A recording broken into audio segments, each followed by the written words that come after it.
Tell me when. All right, we are on air.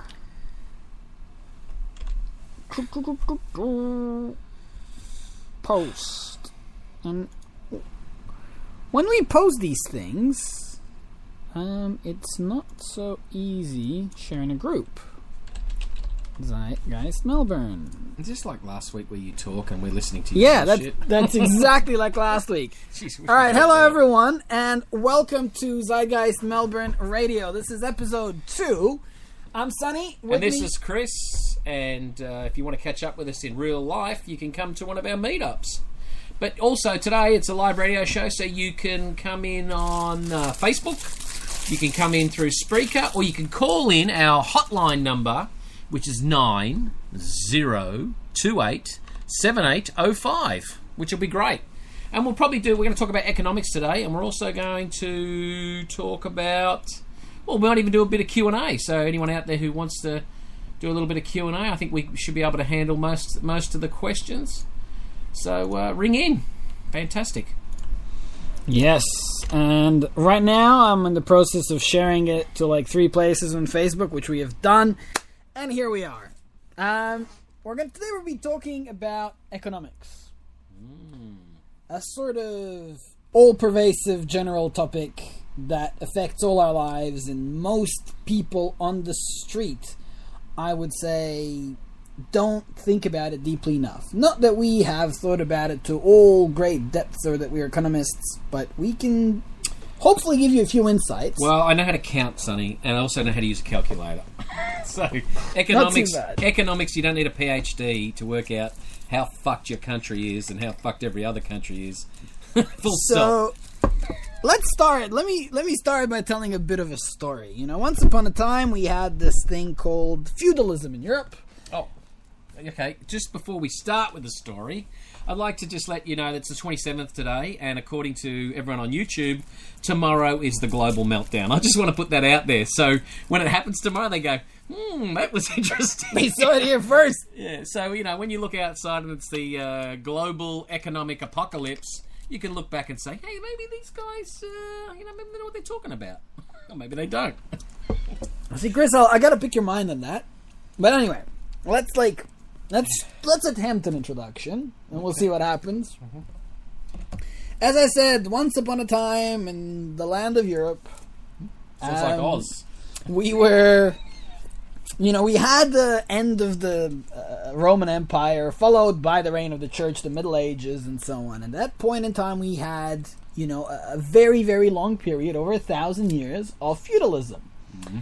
The idea was that you had basically a small group of people that told everybody we had the divine right to rule. Mm-hmm. They were anointed by the Pope. The Pope sent some oil.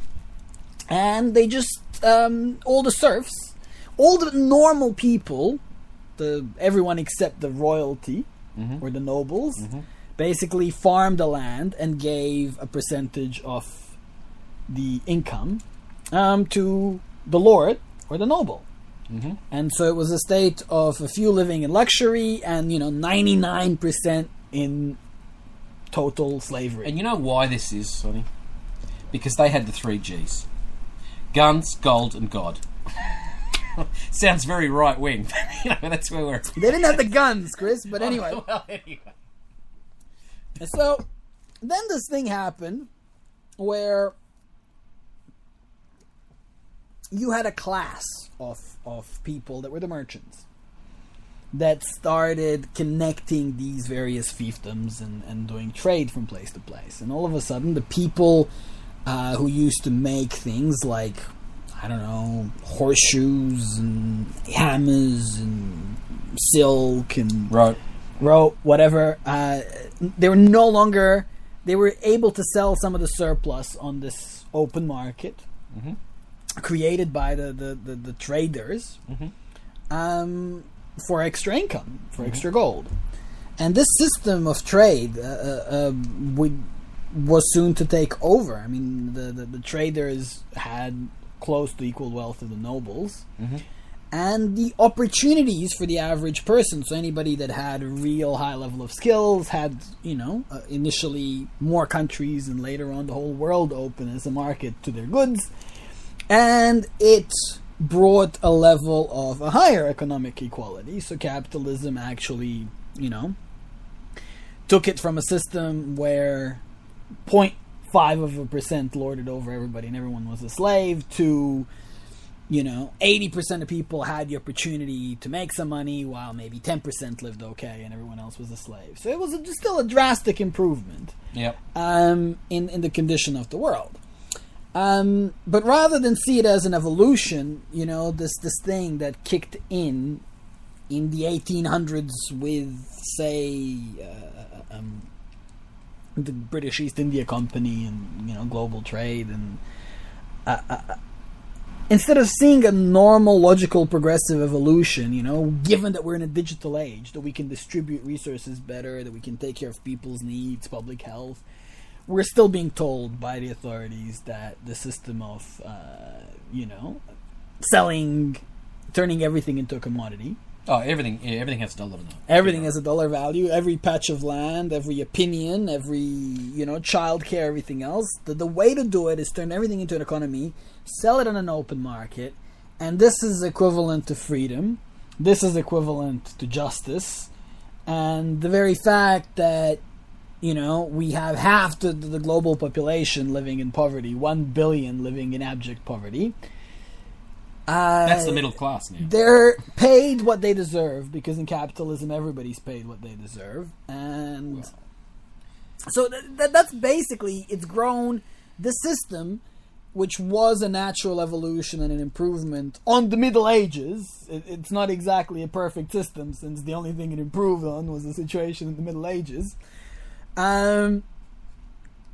Is now something of an entrenched institution, and we are told that it's the only thing there is. Yeah, and I know we're going to talk about this later on, but I think later on we should talk about the pitfalls of capitalism, how it can't take us past a certain point. Like it's actually, we're there now anyway, but we've got to a point now where capitalism, we can see the holes in it. And if you speak to a right winger, or they contradict themselves so much, because they want a certain part of capitalism, but they don't want the other. Well, they want free market. Well, if you're talking about free market, there's no such thing as free market, because it doesn't exist, and it can't exist. Let's give you the example of those free markets that you felt over the last 20, 30 years. If you live in the West, you'll have noticed that a great majority of manufacturing jobs have moved towards some Asian country, be that China, India, Bangladesh. And there's a reason for that. The reason for that is that the companies, they function on profit. So but it's not ever expanding profit. So the way that we've organized society is that most people are employed in corporations. These corporations are not there to serve any country, any community, or even produce any public good. But they're there to. But you can't say corporations. Business in general, right, is all about profit. Now with corporations, because they're any company listed on the stock market, it's about ever expanding profit. So they're going to make more money than what they did the year before. Small business can plod along making a certain percentage on profit. But corporations, because they have shareholders, they have to make an ever-expanding profit. So what they end up doing is they start playing the labour force of one country against the other. And one of the biggest pitfalls, which I see in capitalism, I was probably getting a little bit ahead of ourselves here, is that if the people that you want to buy your goods don't have a job, how are they going to buy their freaking goods? I mean, how's that going to work? Well, look, that is a big question. But let's rewind back and say I'm getting a little bit ahead. How the hell we got there? So we listen to the politicians. Basically, no. Well, we organized ourselves more and more and more into groups of people that produce, and those groups of people, back say before the First and Second World War, national-owned enterprises produced a great deal of goods for the benefit of the nation. We've had a process of more and more privatization, meaning the wealth was out of public hands. Now, public hands was generally less efficient, but more morally directed towards some kind of objective public good, sort of more bureaucratically wasteful, towards a system where you have investors who find people that are going to organize and run companies for maximum return on investment.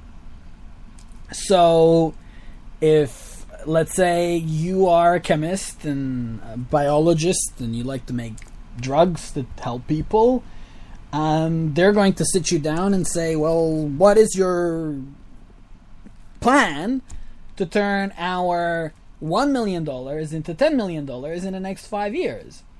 And so the sort of natural course of human organization of trade is simply that capital and resources are going behind projects that are entirely oriented about making more and more capital, about making more and more money. Mm-hmm. And so, without the governments necessarily stopping it, the logic follows that, a car company is going to try to make maximum humanly possible profits. Mm. And it's going to cut those edges. Look, they make the cars out of, cardboard, if that was not against some regulation. Yes. At the end of the day, one of the most obvious spots where you can make more profit is you could save money on wages. Yes, that's right. And the wages in the Western countries have been improving and improving and improving, thanks to many social movements and thanks to the unions. And so, the wages in the West were, tens of times higher than wages in what we call the third world. Yeah, but after they already automated the crap out of the industry, I mean, there's not many people that take to make a car now. It's pretty automated. Not anymore. But there's a whole lot of people it takes to make a shirt, though. Even though the sewing of it is automated, it takes a whole lot of people to make textiles and things like that. And so what happened was that those jobs flooded overseas, and no regulation, no EPA, no minimum wage, and no standard. And so companies save money on workers, they save money on environmental regulations, and then you have basically these bodies like the World Bank, the World Trade Organization. They go to third world countries and say, we're here for your development, for your help. And the only thing they focus on is building that infrastructure for global trade. Yes, that's true.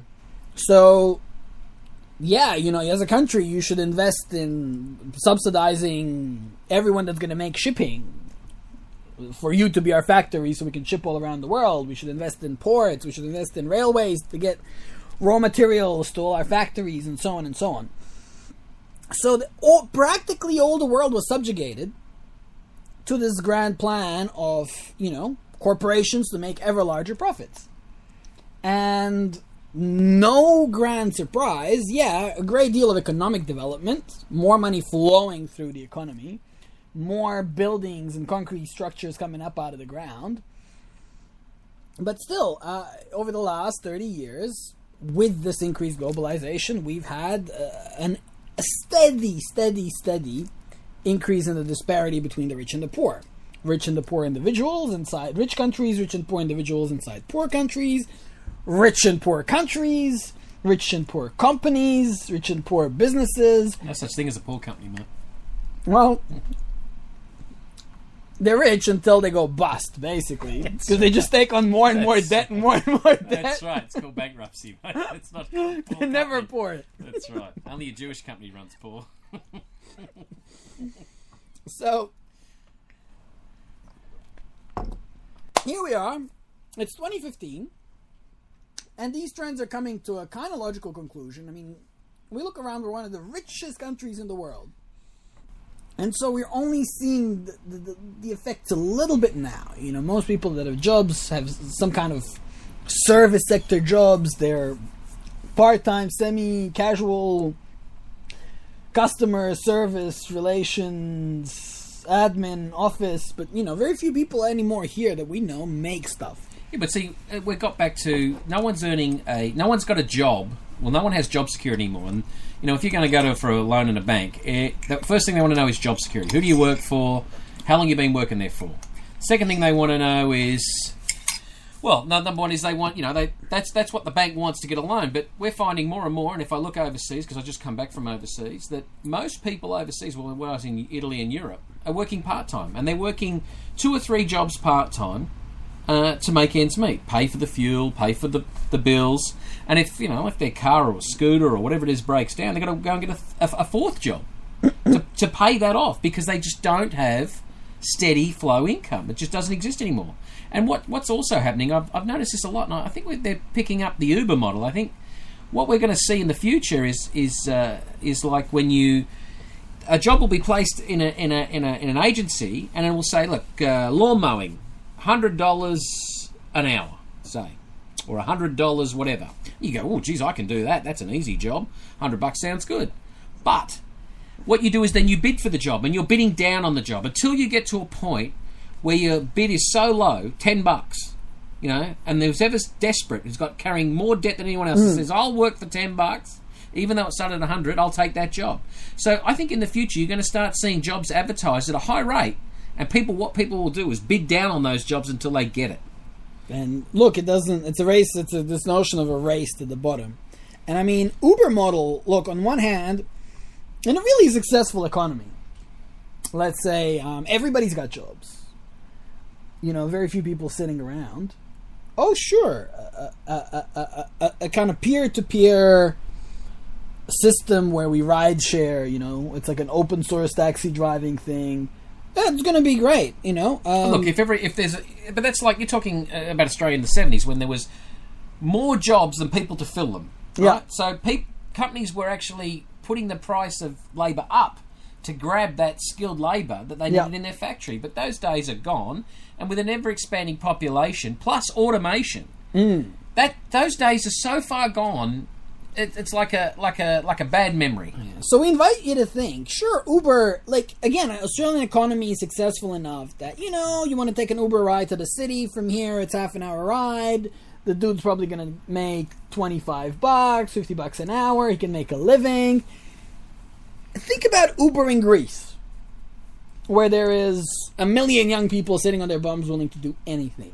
That ride is going to be racing as close to zero as humanly possible. I mean, in a way, a system where market decides how much your time is worth is a system that isn't reliably going to take care of your basic human needs. It basically doesn't give a shit about your need for a roof over your head or food at your table or shelter or whatever. It's a system where there's a game, and sometimes you're ahead, sometimes you're behind. When you're behind, you can die. But it's like any business. I mean, if you're running your business legit and you had all the insurance and you had all the new car, new insurance, good insurance, the whole lot, and if you follow all the rules, your hourly rate or whatever it may be, your labour output is going to be a lot higher than someone who's cutting corners, right? There's no doubt about it, right? Yeah. So someone like, let's say, using Uber as an example, let's say you were not in a car, you're on a motorbike, so your registration's half, you weren't paying insurance, you were, running this thing on an oily rag. Of course, you're going to outbid someone. There's no doubt about it. But that's where we're heading. It's a race to the bottom. You're right. It's a race to the bottom. So, just in case anyone didn't get it, you can ring our hotline number, because we're waiting for someone to ring through, and it's 039 028 7805. And we're also waiting for people to come across on Facebook so they can tell us. Oh, wait. We have, they can tell us what a bunch of assholes we are. Yes. Well, DJ Console, I'm managing the screen now so we can have Facebook open at the same time, but I was on the continuing topic of economics. I mean, maybe we should talk a little bit about how, well, a lot of smart people have been basically predicting a financial meltdown ever since about 2009. Well, they had it right by 2008. Well, look, ever since the original meltdown was allegedly handled, and handled terribly. I mean, in effect, what we had was a bunch of big banks that got into too much debt. They were leveraged too much. And because the banks didn't trust one another with how much debt they were carrying, they wouldn't lend between banks. And remember, 2008 was a drop in the puddle because we're talking about one bank. One bank. Yeah. So, now we're talking about all the banks. Yeah. So, in short, what happened was there was this bankruptcy on the cards. And instead of letting financial institutions that had far too much debt for the assets that they owned, instead of letting them go down, they pumped them back up. And they guaranteed a lot of their debts. Which basically meant that in the very near future, a bigger collapse was considered to be inevitable. Mm-hmm. Because when you get into a situation where most of your big financial institutions owe or are exposed in terms of risk with all the derivatives, credit default swaps, and so on. Oh, you're talking about banks now. Okay, yeah. Yep. Investment banks, hedge funds, and banks. When on average they're leveraged like 50 to 1, meaning they have 50 times more debt than assets. And that's on the books. That's on the books. There's all kind of off-balance sheet liabilities. It's simply, a house of cards waiting to fall. Well, I'll tell you something now. I just heard the other day that Deutsche Bank in Germany has $78 trillion in derivatives. Now, the GDP output of this planet, as far as I know, this is the maximum output in 1 year is 50. Right. So how does one bank have 78 trillion? How does that work? I mean, if that goes under, that's going to drag Europe and all of us under. Because you're not going to be able to recover from that. And if you're wondering what a derivative is, think of a car that's 30 years old, right? The wheels are flat, the engine's broken. It's a car, but it's not a car, because you can't drive it anyway. Now, what we do is we get this car and we value at it. What would be the value of that car, Sonny? Well, about $100?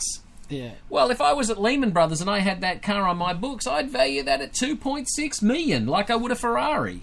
So that's what we mean by derivatives. These things are overvalued garbage. Let me give you an example, a real-world example of a derivative, right?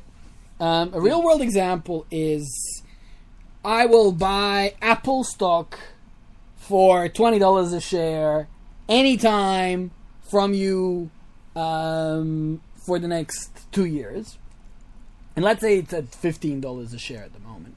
Nice. So, I could sign this contract, and I could say it's up to a volume of a certain. So it's a bet on a future event. So that contract there, that I'm willing to buy something at a certain price at a given time in the future, constitutes me betting that the price is going to, for example, go low and not high. And that piece of paper with that bet on it now is worth millions of dollars. The trouble is, if I tell you, Chris, hey man, I bet you $19 million that Barcelona is going to score more than 3 goals tomorrow, and we shake on it, I can't pay you that fucking debt. Like it. And if imagine banks, what they do, maybe they can pay one, but they have 28,000 such contracts. Yeah, but you can also remember, Sonny, I think you're there, but you're not there. A derivative is like if we get back to that car analogy, right? Yeah. You're valuing something that's worth nothing, and you're saying it's worth 400 times what it is, and then you go to the federal bank, and you say, I need to borrow this much money, and they go, well, what have you got? What do you have to put up for this? And you go, I got this Ferrari. Well, it's not. It's a bloody 30-year-old Mazda with flat tyres, but you valued it as a Ferrari, so they lend you the money for that. That's a derivative. So eventually when someone says, well, we're ready to collect, I want that Ferrari. Yep. And you got a Mazda.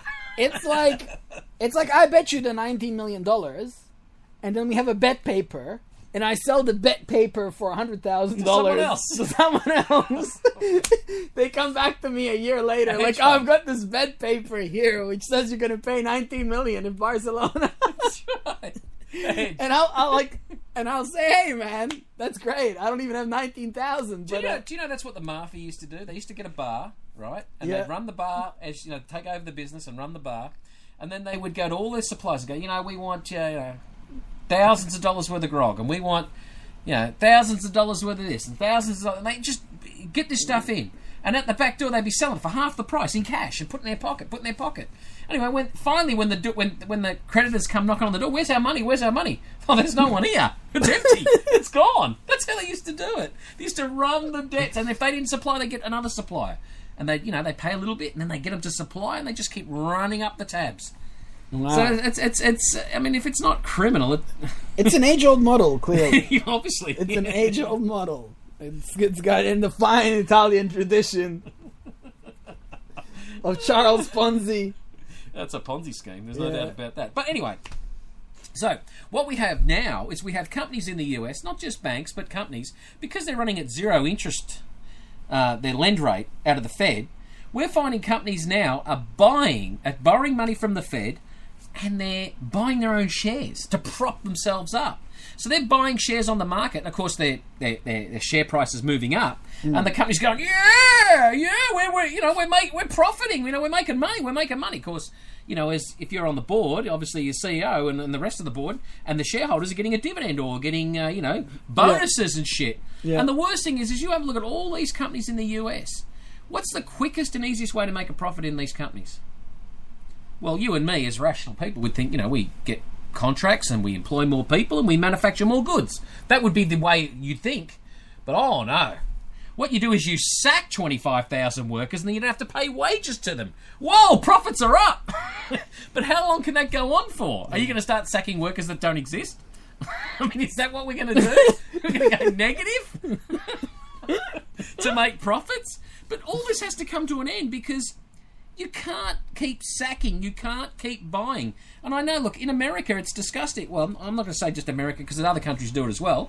But they've got, like in America, they've got the plunge protection team. Do you know what they are, Sonny? I've heard of that. That's the Fed. It's a division of the federal the federal bank over there, the Federal Reserve Bank. And what they do is, as the share market looks like it's taken a nosedive, what these guys do is they come in with money and they buy up shares. So the Federal Reserve Bank is buying up shares in the US stock market to stop the dramatic fall, just to get it to level out. And of course, because the Fed is, there's a lot of algorithms and computers making buys and sells on stock, people jump in or corporations jump in and they start to push the market back up. But as soon as it takes a plunge again, more money at zero interest. That's probably half the reason why the Fed will never raise. The Fed will never raise interest rates because I don't think they know how much money they got out there. And if you raise the interest rates, that money has to come back. Yeah. Or that interest has to come back. So you're looking at a Ponzi scheme played on a large scale. I mean, with this, nobody really, even the idea of capitalism, and we've bashed it a little bit, but even the idea of capitalism, that has within it some concepts that, we have price discovery. That doesn't exist. It doesn't exist anymore. That might have existed in the 50s and the 60s. That doesn't exist anymore. That's gone. Because how do you discover a price when it's totally manipulated? Exactly. There is no price discovery. And, we've even got today, I mean, we know that there's technology out there that could make a lot of big business, oil, gas, and electricity with solar and all the rest of it, that could make a lot of these industries redundant. But this technology is held by those energy companies and it's held back from coming forward because they've got vested interests in their coal and their nuclear and all the rest of it. So not only is this suppressing everything, it's also suppressing technology. We're like held in a bubble. So we can't move forward. So, I mean, I know we could probably talk about this on a future show, but because of our patent system and vested interests, technology is being held back. We can't move forward in this society, this capitalist society, because of these companies. And I'll give you one little example. I worked for a company years ago as a contractor that made a product that it's a bit hard to say, but it was explained to me by the head engineer that once you started this thing up, this chemical, it was a ceramic fuel cell with a membrane in the middle. And once you started this thing up and you heated it up, it created power. And it didn't stop creating power. The company's called Ceramic Fuel Cells Technology. It's in Melbourne. And that company was being run by the government by CSIRO. It was funded. And then the government could not fund it anymore. They didn't want to take it commercial. They didn't want to get involved. They said you have to find your own funding. Now you think a company that's making a product like that would have every man and his dog screaming towards that, knowing that there was going to be a future in a ceramic fuel cell that would power itself with the same chemicals, recirculating them in the system through a membrane. Well, what ended up happening? Woodside Petroleum bought up the shares in that company. Do you think Woodside Petroleum, one of the biggest Australian petroleum industries, would want that to be out on the market? So that's just an example of technology that's out there that's been held back. I mean, look, and then it just kind of also tells you the way the market system works, right? Somebody puts out a potentially viable energy technology. Let's say even, there's a 10% chance that this is going to be something major, that this is going to be a replacement for fossil fuels. Okay, you've got maybe a group of investors that might think, oh, well, look, this might be a good investment. There's a 10% chance. But they're bidding in the same market as oil companies. I mean, even the venture capital firms, maybe they have a couple $100 million to invest. They're bidding in the same market as oil companies, which have hundreds of billions of dollars, who are simply going to buy anything that even has the potential to put them out of business. Yeah, but I understand what you're saying, but also you've got in Australia, you've got the coal-fired power industry, right? That relic. Yeah. And what's happening here is every time someone puts solar on their roof, it's like acid to their business model because they've never had a competitor. They don't have competitors. But every time that company goes to the bank and says, we need money because we've got to upgrade this or we've got to fix that and we're going to do this and we want to do that, the bank's starting to scratch their head and go, but you're not expanding your customer base. You're actually losing it. You've got competition. We don't know if we want to invest these millions of dollars in your industry, which we can see in the future falling by the wayside. But so what they do is they threaten the state government and say, well, if you can't help us out with subsidising and helping us out with the market, we'll turn the power off. I mean, I reckon that's where it's going, because what you see happening now is the coal-fired industry here is starting to write the government's policies on solar. Like as in Victoria, we get 8 cents a kilowatt to put into the grid, but we could pay anything from 20 or 16 cents all the way through to 35 cents a kilowatt. So we're not getting dollar for dollar. I mean, if the world was a reasonable place, you get dollar for dollar. But the coal-fired industry is writing these policies. I will be, I absolutely hate to be on the same side as the coal industry, but the way the market for energy works is that energy is worth a whole lot more at 7 p.m. at night than it is at 3 p.m. in the afternoon. So to have the same what you pay would not necessarily be a fair system. Let's say it's a 45-degree day, right? And the government or the energy company is charging you 35 cents a kilowatt to run your air conditioner. While it's a 35-degree day and your panels are sucking up the light, why aren't you getting 35 cents a kilowatt? You're not. You're not. You're exporting at 8 cents. And in Queensland, right, because they sold off all their coal industry and all the rest of it, they don't get anything when they push back into the grid. They get zero. They only get the money when they're using it. So if it's 35 cents a kilowatt and you're pumping out 5 kilowatts and you're meeting your energy needs at home, then obviously you're not paying anything. But anything you export back into the grid is zero. Why? Because the Queensland government sold off their power to private companies, and I think part of the agreement was that anyone who's producing power and putting it into the grid gets nothing. That isn't fair. That's totally just unfair. Disgusting. Look, I just wanted to add that caveat because a lot of people think that a kilowatt of power is a kilowatt, but a kilowatt at a different time of the day is worth different amounts of money. Like, but vastly different. Well, if that's in relation, then when they're charging 35 to 40 cents a kilowatt, why aren't you getting 35 to 40 cents a kilowatt for your? I mean, you don't even have to give them retail. Let's say it doesn't matter with a coal-fired power station. let's say it's punching out 20 cents a kilowatt, right? Wholesale. Then you got the retail side of it, right?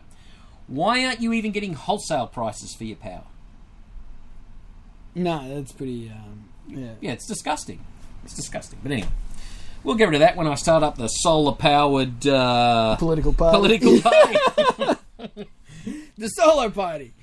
I mean, and look, you know, on the sort of on the scope of technologies, we are literally at a point where a good enough battery will completely end our need for any kind of diesel generators, coal power plants. We're getting there. We're getting earth batteries now they're big and a bit bulky, but they're cheap to make. But picture this, right? You know, this would change the world. You know, especially if you think that global warming is a real thing and that there's a potential chance of us being, you know, under the oceans. Imagine that's real. They had the fucking Manhattan Project to blow the shit out of an Asian country, or to compete against Hitler or whatever. Got the smartest people in the world into a little off-road village for 3 years to crunch numbers until they made it. One company, Tesla's released a product. It's not great, but it takes us about halfway there in terms of what it costs and what it provides. It's a start. And, you know, out of a constellation of several hundred billionaires of this world, there's like one dude that I can name that is actually attempting to within the system, you know, tackle the pressing problems of mankind. But what I think is, if we had some kind of a Manhattan Project to solve the energy storage problem, to solve the battery problem, within 2-3 years, that's it. We would be set. The energy future of planet Earth would be taken care of. There'd be no point to fight wars in the Middle East because all the cars could be now electric. Well, see, the thing is, Sonny, why would you want to do that? Yeah. I don't understand why you want to do that, because what happens is, in this country, is the government puts up the money for the research, right? They develop the research up to a point, and then they put it out there into the private dingo, and it either gets suppressed, or it kicks on a little bit, and then it gets shut down in the end because it gets pushed out of the market. I mean, that's what happens. Yeah, and you have basically. I mean, there's only so many ways to skin a cat. There's only so many ways to make a wheel. There's only so many ways to make an energy, and with the patent system, yeah, sure, it's documented to some extent how it works. But what happens is, once a company buys a patent, it can stop anyone and everyone else from making the same thing, and you know, unfortunately, even within the innocuous realm of handheld devices, Apple and Samsung probably spend more money on corporate lawyers. No, but on battery technology, they spend the most. Oh, they spend the most. I was going to say, but they probably spend more money on suing each other over patent claims than they do actually developing new technology. Which, yeah, well, I suppose, yeah. Which I'll have to look this up. I've read this in an article, and you know, in the age of the internet, the articles are not all that well sourced, but I do believe it's true. It was something about patent wars in the 21st century, and which is fascinating. I mean, think about the notion that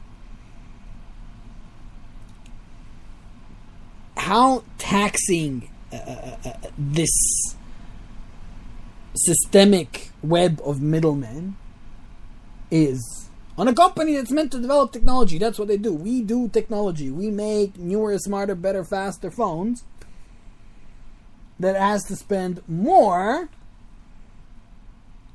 hustling to maintain its right to sell these products without being sued out of existence than it does on actually doing what it's meant to do. And it's a piece of evidence that really suggests that we don't live in an efficient system. If you don't believe what we're saying, I mean, it's not hard to look this stuff up, because you can find that Chevron has a lot of patents on battery technology, which they've bought from independent companies. I mean, back when GM built the EV1, the first electric car.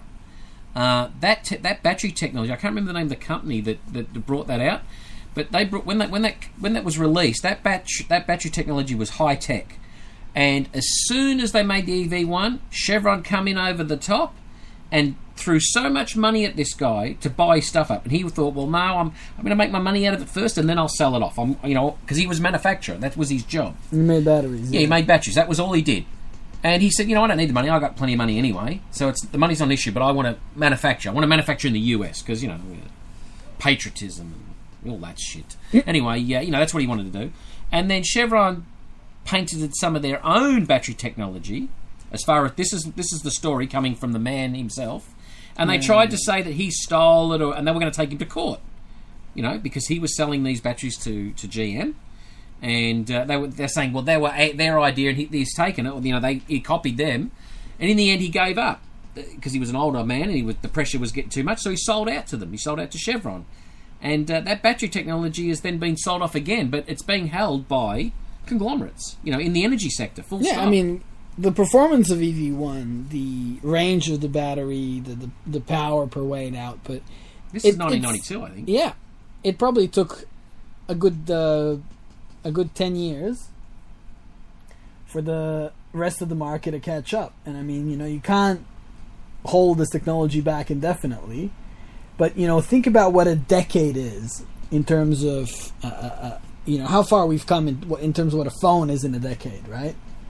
And as far as I know, there's patent wars in that. But can you imagine? I'm a bit older than your average bloke, but my old boss had a mobile phone, and he used to have 8 batteries, and he would charge them all up at night, and during the day he would change a battery every hour, and then he would try and charge one battery in the car while he was going through the others, and that would see him through past the 8 hours if he went and worked overtime. 8 batteries he'd go through a day. And when you think about how far we've come with mobile phones between the ones we got today and ones we had 10 years ago, can you just superimpose that kind of progress on electric cars? Oh, it'd be incredible. How come we didn't go from the EV1 to electric motorcycles, electric race cars, electric Formula Ones, which would be a logical trajectory, seeing what the phones did in the same time? Do you know that Henry Ford's wife had an electric car? This is 1900. Started in the 1900s. She had an electric car. Why?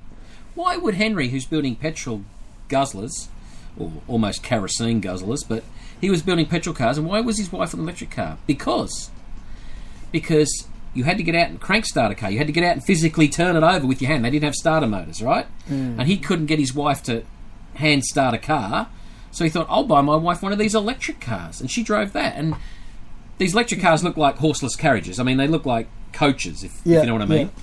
But I heard a guy on the radio talking about these electric cars, and I thought, you probably drive 5 miles down the road and the batteries are flat. Well, believe it or not, the speed of the car was limited to about 60 kilometres an hour. Wow. But this thing could drive, this is early 1900s, I fell out of my chair when I heard it, could do 100 miles at 60 kilometres an hour. This is turn of the century stuff. Now, I'm going to chase that up because I fell over. I couldn't believe it. Imagine if we kept up with that technology today. These cars would be flying. Ford wife. Oh, here we go. Sonny's on the computer. Mr. Google. He's going to find out. Okay, yeah. CleanTechnica.com. Henry's wife's Ford wouldn't drive a Ford Model T, kept her electric car. Wow. It's 1914 Detroit Electric. That was the name of the car she drove. The Detroit models could run 80 miles on a single charge. 80 miles. With a top speed of 20 miles per hour. Sorry, I'm a little bit out. But Henry... Wow. All right, so if we kept on with that... But that was... when I was talking... 1914. Yeah, man, but when I was talking about an electric car... I mean, she drove an electric car. There's no doubt. But I was told the technology back then got it up to 60 kilometres an hour, right? Which would be, 45 miles an hour? Yeah. And being 200 miles. Or 100 miles. Well, look, it was 100 miles. It was So at 80 on this. 80. That's, See, that's still look. That is that's all day driving. That's all day that's driving. 100 years ago, ladies and gentlemen. 100 years ago. If we had some impetus. Some people don't do 80 miles today in a car a day. I don't. So, the long story short is, you could get completely logically rational and then think of it in terms of market or operation. You can get conspiratorial and start looking into a lot of deaths of inventors, which honestly... We've already done that. We've already done that. I mean, if you invent something that threatens to shift the paradigm of the energy industry, your odds of dying increase dramatically. Well, all I could say is, you don't want to die? Open source, baby. Now, it's very possible to explain the world, without any kind of allegation of cartels killing people to maintain their presence. But you just do see that. I mean, you do see in terms of quantum shift technologies like cars, the car industry is one of the biggest in the world. Airplanes. I mean, if you look at, just Google SR-71. That plane was designed in 1958. Yeah, late 40s. It was started on the board. And I mean, if you look at that looks 15 times more advanced than a Boeing. But it looks high tech today. Yeah, looks even more high tech than to some of today's planes. It looks more high tech than anything we're flying as civilians. Which kind of and the speeds that it achieves again are nothing superseded it. Yeah. No, only the space shuttle. But that's not a jet. That's a rocket. So what you're looking at, though, is for many different reasons, a world whose development, in terms of technologies that could drastically improve the standard of living that we have and make the world a more equal place, it's a stunted world. And why not develop technology that replaces cars or generates power so much more cheaply? Because it interferes with the profit.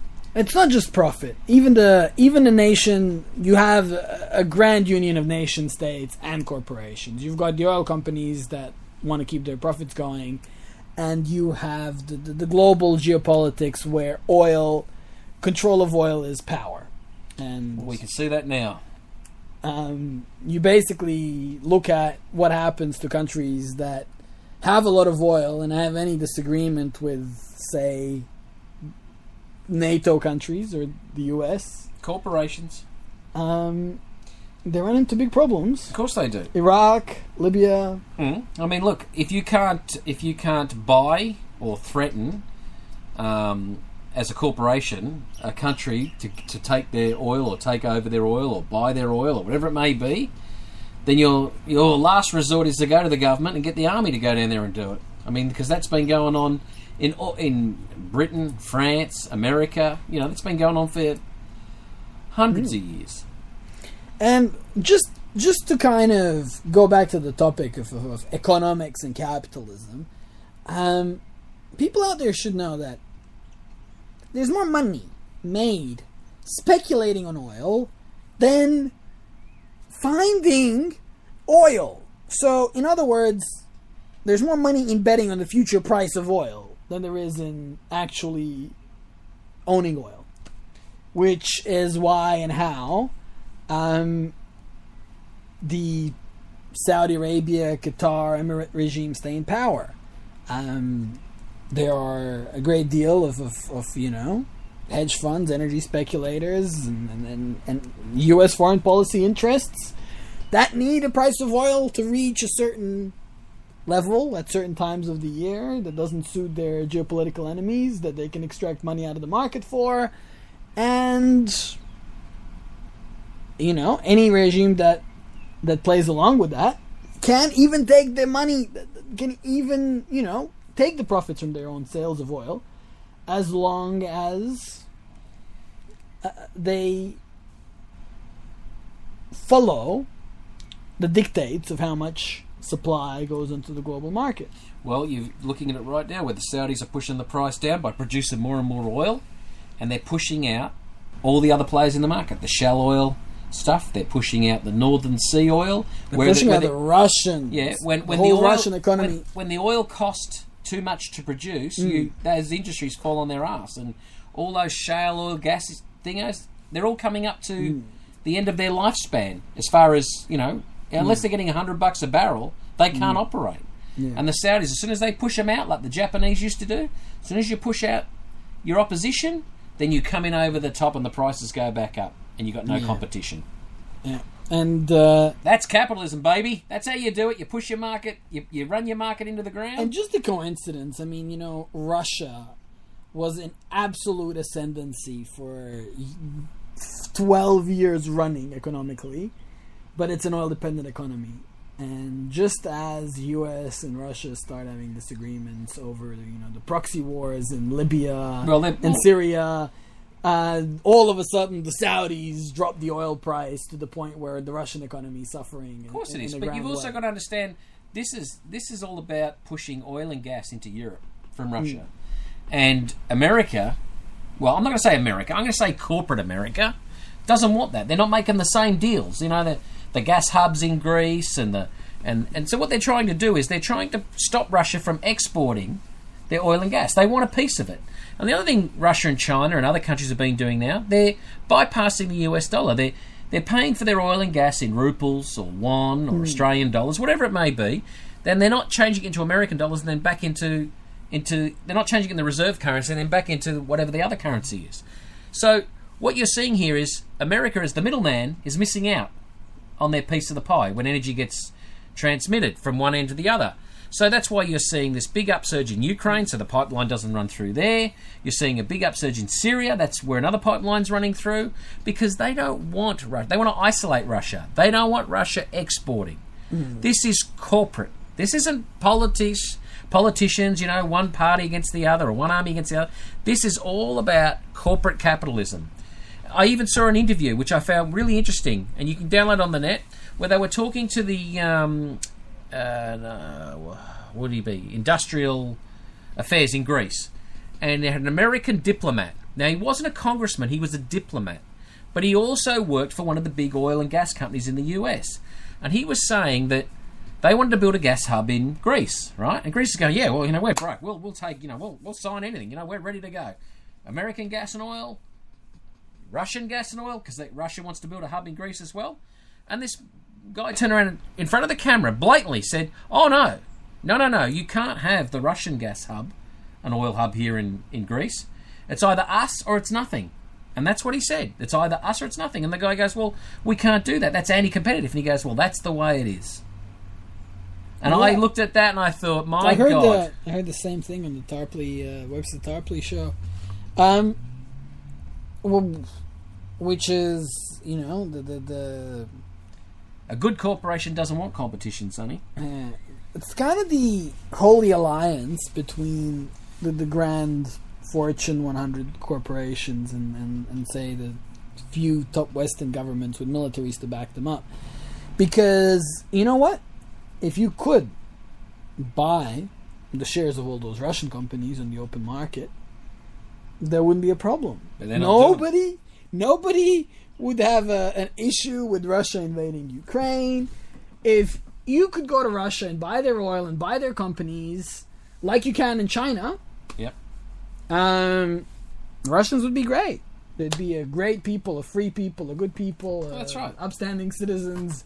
Putin would be really democratically elected, and Putin's woken up to himself because he's pulling away from the Western banks and the Western economics, where China is being pushed into that direction for the last, 15, 20 years? Longer than that. Yeah, probably longer than that. But now they're starting to scratch their head and go, my God, we're controlled.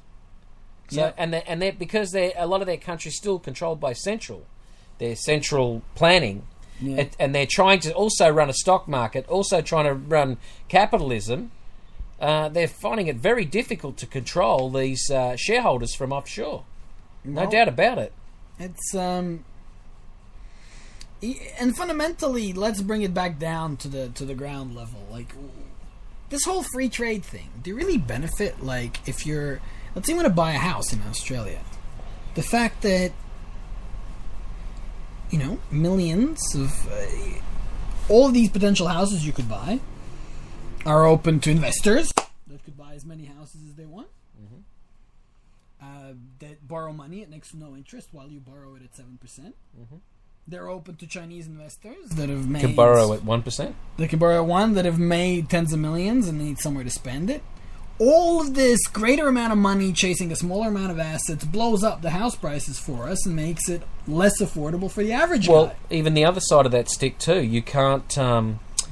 even when they release new land or new housing in any new area where the government's rezoned it for housing, they open it up in stages. So what they do is they restrict the amount of land by keeping, and that obviously keeps the price up because everyone wants to own a block of land. They don't open up the whole lot because then the prices would be cheaper. To give the Australian government a little bit of credit, I happen to know that it's not 100% open season. The international investors are allowed to buy new properties. So it can be houses, apartments, whatever. But they're going through that because they have been buying old. Yeah, so they've changed it now to new. Well, I'll give you another prediction. The Australian property market's about to take a punch because the Chinese investors have now no longer can take money out of it because China's worried about capital fleeing China, right? So anyone who takes any more than $50,000 out of the country, they have to send a letter to central planning and ask for the money. So they can't just go buy an apartments now for $1 million or $500,000. It's $50,000 only.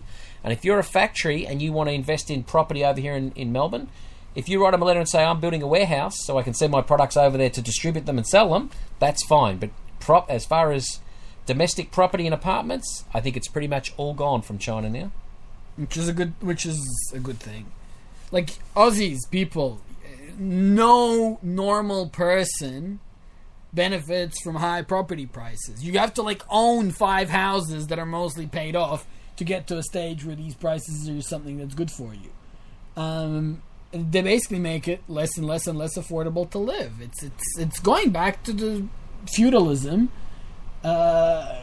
Capitalism turning into feudalism and reaching a full cycle because we're reaching a stage where, because a smaller number of people earn more and more, only big money can chase assets that are rare, assets like land. You know, everybody can buy a phone, a bookshelf, a fucking car, but land, only fewer and fewer people. And you're getting to the point where, 1% are going to own all the land and everyone else is going to be their slave because they'll be paying rent. It'll be, the exact same system as that castle on the hill and all the servants out in this is what I mean. We could stop this tomorrow and it'd be really easy because the government could say, you know what? We're going to release 10,000 acres. We're going to subdivide it into certain size blocks. No middleman, no developer. Just bring in the contractors and set it up, and then open up all the land to all the people. Put a certain amount of public housing in there, probably 40%, 60% working class looking for a cheap block of land to build a house, and no restrictions on the type of house you can build either.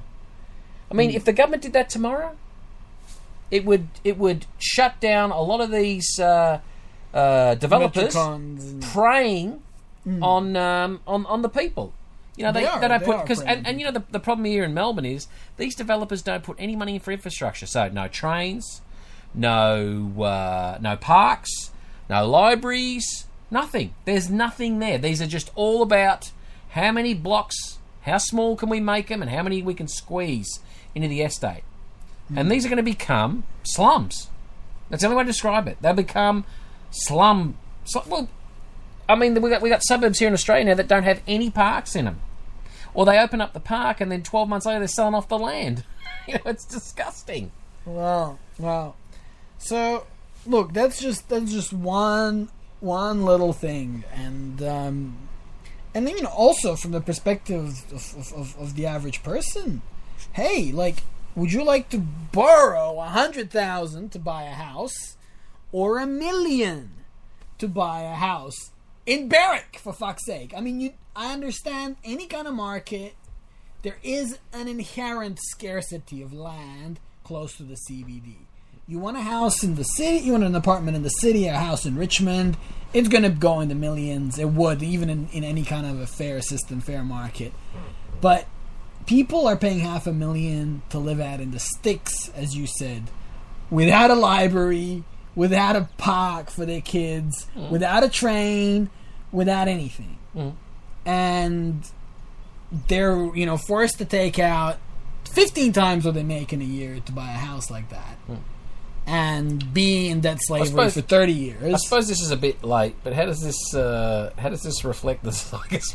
I thought we were going to do a little bit of compare here of what we're looking forward to. Zeitgeist movement has this general idea that we're going to have the way to replace the present system is a resource-based economy, and it comes from maybe there's no detailed plan about how to manage everything, but there are goals. There are goals. It comes from a fundamental understanding, though, that certain things are better off not being managed in terms of a market economy, not being auctioned off.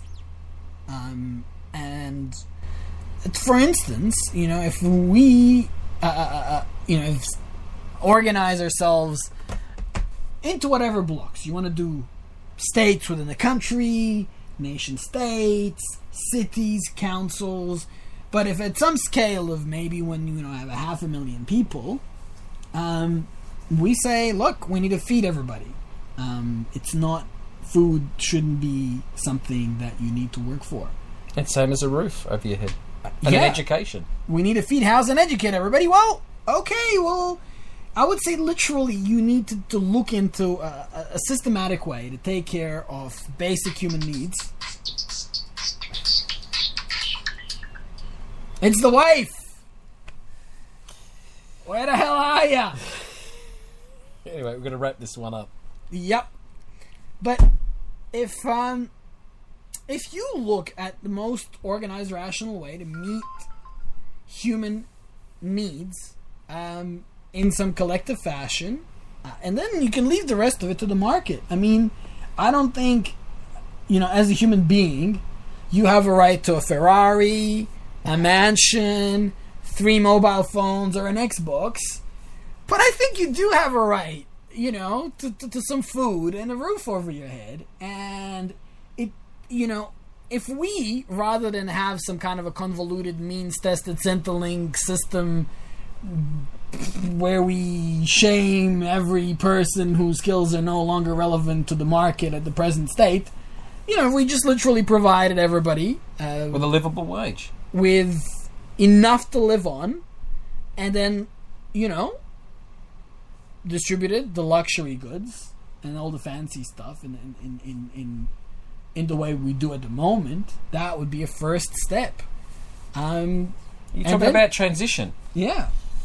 I'd say the first step of the transition, and we'll have a podcast a radio show, not podcast, about how you transition from this kind of global capitalistic system and what you transition to. But I would say, with most left-wing-ish oriented people, and most people that value human life, generally wouldn't have a problem with a system that guarantees basic human needs. Yeah. And I would say that would be a priority over a free market, over the rights of property owners, over anything else. The rights of a human being to live. I think, we want a world where that is the first order, order of action. We human beings have a right to live, and we should all get together and make sure that we all can, live, breathe, eat, and sleep in a relatively comfortable fashion. Why not? Anyway, the only way we're going to change this is with you, with us. The only person that can change this is the people out there who want to make a change for themselves. And I'm seeing a lot of positive out there. I'm seeing a lot of people bewildered by the price of a house, and they don't want to follow in their parents or their parents' parents. You know, got to buy a house, got to get a job, work real hard, pay off the debt, got to have this, got to have that. I'm seeing a lot of people go the opposite direction and say, you know what, it's unachievable, so I'm not going to participate in this aspirations of wealth or this mental illness, because that's pretty much what it is in the end. I mean, if the price of a house, if you do the figures, that you never pay it off until the day you retire, then what's the point of owning it? You know, you just become a slave to the system. So I'm seeing positive signs. I'm seeing communities come together. I'm seeing communities grow food together and share, and I see good things happening. But the problem is, we've got the almighty TV set that tells us consume mass quantities, and it will make you happy. Anyway, I'm going to say goodbye from me, Chris. Hey, Sonny. Have be good, y'all. Be good. Thank you. I don't know where this